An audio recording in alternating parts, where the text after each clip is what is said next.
नमस्कार मित्रों, आज मैं पिंडदान से जुड़े और भी बहुत ही महत्वपूर्ण सवाल को जानने के लिए गया मैं आया हूं। तो आइए पंडित जी से बात करते हैं और पिंडदान के बारे में और अच्छी जानकारियां हम प्राप्त करते हैं। नमस्कार पंडित जी। जी नमस्कार।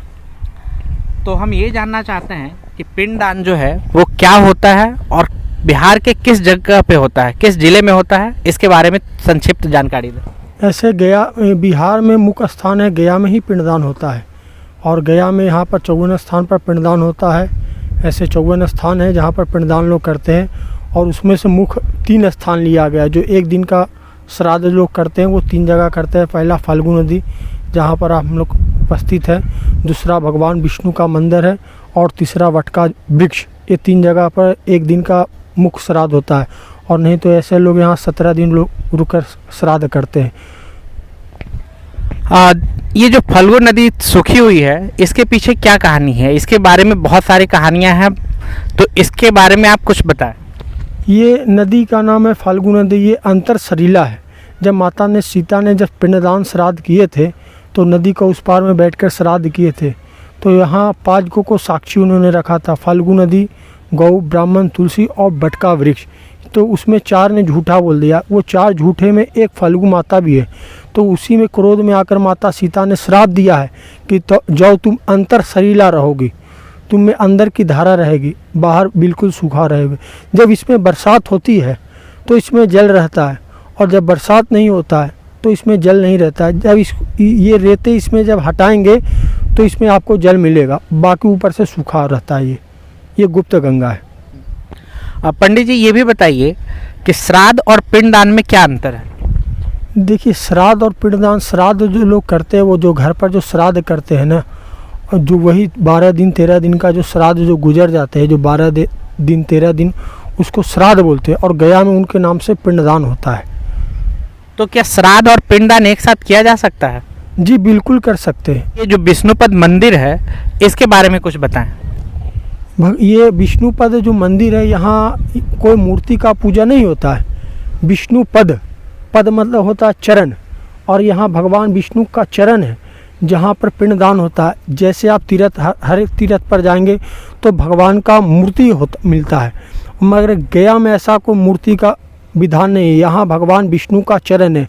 जैसे गया में पिंडदान श्राद्ध करते हैं तो वो भगवान का चरण में अर्पित करते हैं पितरों को, वहीं से पितरों की मोक्ष होती है। जैसे गया में श्राद्ध किए तो उन्हीं को छोड़ दिए, और जैसे आप अगर श्राद्ध किए तो जैसे हमसे गलती हुई या किसी प्रकार के अपराध होता है तो हम लोग बड़े बुजुर्ग लोग को पैर पकड़ते हैं कि हमें क्षमा कर दे। उसी प्रकार गया में श्राद्ध करने के बाद भगवान का चरण में उनको अर्पित करने से पितरों की मोक्ष होते, इसलिए वो भगवान का चरण में पिंडदान लोग छोड़ते हैं। अच्छा पंडित जी, आज मैं आया तो देखा कि 1 बजे के करीब कपाट बंद था। तो मंदिर का कपाट कब बंद होता है, भगवान जी का कपाट कब बंद होता है, और क्या इस मंदिर में सभी धर्म के लोग आ सकते हैं या सिर्फ हिंदू ही आ सकते हैं? मंदिर का कपाट यहाँ 12:30 बजे बंद होता है, जो 2:30 बजे यहाँ खुलता है। भगवान विष्णु का भोग लगता है, ये 2 घंटा वहाँ सेवा लगता है, सफाई होती है, भगवान का भोग लगता है। ये 2 घंटा कपाट बंद रहते हैं।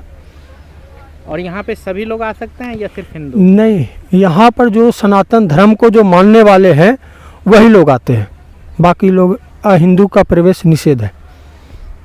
जो पिंडदान होता है, पिंडदान में कितने खर्च लगते हैं और कितने दिनों में ये पिंडदान हो जाता है? क्योंकि इससे जुड़े हुए बहुत सारे सवाल मेरे कमेंट में पूछे जाते हैं, तो इस पर थोड़ा विशेष जानकारी दें। देखिए, यहाँ पर जो आपका 3 स्थान पर पिंडदान होता है, फाल्गु नदी, विष्णुपद और अक्षयवट, ये 3 जगह पिंडदान आप करेंगे तो नॉर्मली आपको खर्च कम से कम 5 से 6 हज़ार के बीच में लोग करते हैं, और नहीं तो जैसी आपकी इच्छा है। एक टारगेट, ये एस्टिमेट लेकर आप चलेंगे घर से कि 5 से 6 हज़ार रुपये के लमसम में खर्च बैठते हैं। उसमें सामान दान दक्षिणा अवेलेबल सब इसमें आती है। और कितना टाइम लगता है इस पिंडदान में? कितना दिन लगता है? 1 दिन का, 2 दिन का, 3 दिन का, कैसे होता है? 3 दिन का। 3 जगह पर अगर करेंगे आप, फाल्गु नदी, विष्णुपद और बटका वृक्ष में करेंगे, 3 जगह करेंगे तो आपको 2 से 3 घंटा का समय लगेगा। और अगर आप 3 दिन करते हैं या 17 दिन तो उसमें काफ़ी समय लगेगा। अच्छा पंडित जी, ये जो 17 दिन का पिंडदान होता है ये कौन लोग करते हैं और इसमें लगभग कितना खर्च आता होगा? खर्च का उसमें जो मारवाड़ी परिवार से जो सक्षम होते हैं वो 17 दिन रुककर कार्यक्रम करते हैं। उसमें बहुत खर्च गिरता है, उसमें रहने ठहरने खाने पीने उस प्रकार अपनी जिसकी जैसी समर्थ है उस प्रकार लोग करते हैं। उसमें सारे बड़े बड़े लोग रहते हैं, वो सभी को सक्षम नहीं होता है जो 17 दिन रुककर कार्यक्रम करे। ये 2023 में पितृपक्ष मेला जो है वो कब से शुरुआत होने वाला है और कब तक चलेगा, इसके बारे में थोड़ी सी जानकारी दें। ये पितृपक्ष मेला जो लगने वाला है वो 29 सितंबर से आरंभ होगा, जो 14 अक्टूबर को सर्वपितृ अमावस्या है उस दिन समापन होगा। पंडित जी, एक सवाल और जानना चाहते हैं कि यहाँ पे आने के बाद बहुत सारे लोग जो हैं वो ठगा जाते हैं, किसी दलाल के थ्रू या किसी तरीके से गया नहीं पहुँच पाते हैं, या गया पहुँचते हैं तो वो भ्रमित हो जाते हैं। तो किस तरीके से बचा जा सकता है और कैसे यहाँ पे आकर के सही तरीके से पूजा पाठ करके अपने घर जाएं ताकि यहाँ की भी बदनामी ना हो, इसके बारे में जानकारी दें। सबसे बड़ी ये बात आपको जानकारी में रहना है कि जहाँ हम जो स्थान पर जा रहे हैं उसकी पूरी आप जानकारी थोड़ी ले लेंगे, ठीक है। दूसरी स्थान जो आप गया में आएंगे तो आपका जो श्राद्ध जो पिंडदान पूजा जो कराते हैं वो गयापाल ब्राह्मण कराते हैं। इसलिए घर से जब चले तो सब प्रथम आप टेलीफोन से संपर्क करें या किसी भी आप उनसे संपर्क करें और बेहिचक निडर होकर और किसी के दबाव में या किसी के बहकावे में नहीं आए, आप डायरेक्ट किसी गयापाल पंडित से या संपर्क कर सकते हैं या टेलीफोन से किसी भी संपर्क से जुड़ सकते हैं। उनको जानकारी में आकर श्राद्ध करा सकते, कोई चिंता का विषय नहीं है।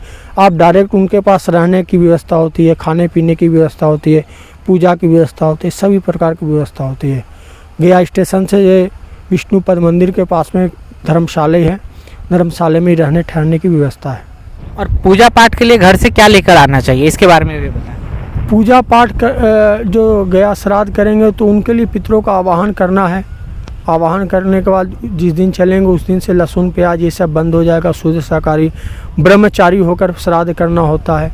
ये सब कुछ नियम होता है, उसको आपको फॉलो करना पड़ेगा। और कुछ सामान भी लेकर के आना होता है, उसमें क्या क्या लेके आना होता है? सामान जो घर से चलेंगे वो मिट्टी है, चावल है, नारियल है, सुपारी है, कपड़े हैं, ये सब पितरों का आवाहन करना है और आवाहन करके ही वहाँ से चलना है। अच्छा, पिंड दान करने के बाद जो तर्पण करते हैं तो वो तर्पण क्या होता है? तर्पण होता है, तर्पण पितरों का नाम से जलदान करते हैं, तर्पण करते हैं। ये तर्पण जो होता है वो कभी बंद होने का चीज़ नहीं है। ये तर्पण 365 दिन होता है।